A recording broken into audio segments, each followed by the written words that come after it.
Subscribe to our channel by clicking the subscribe button. Click the bell button and enjoy the latest uploads from our channel. दोस्तों, आज इस video में 4 पहेलियां पूछी जाएंगी। हर पहेली का जवाब देने के लिए आपके पास 10 सेकंड है। जवाब के लिए अगर ज्यादा वक्त चाहिए हो तो वीडियो को बीच में रोक भी सकते हैं। तो चलिए शुरू करते हैं। सवाल नंबर 1।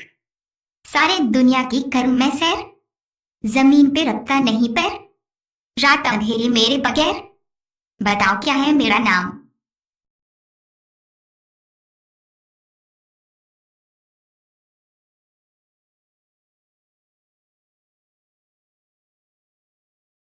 चांद। सवाल नंबर 2।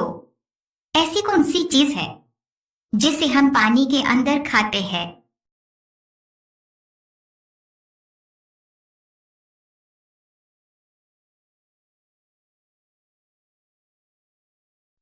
गोटा खाना, डुबकी लगाना।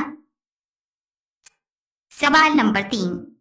जिंदगी में हम हर जगह जीत मांगते हैं, लेकिन ऐसी कौन सी जगह है जहां हम हार मांगते हैं?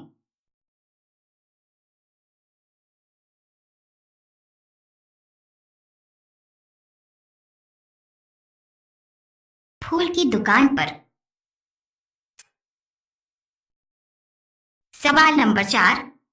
अगर नाक पे मैं चढ़ जाऊं तो कान पकड़कर खूब पढ़ाऊं, चश्मा।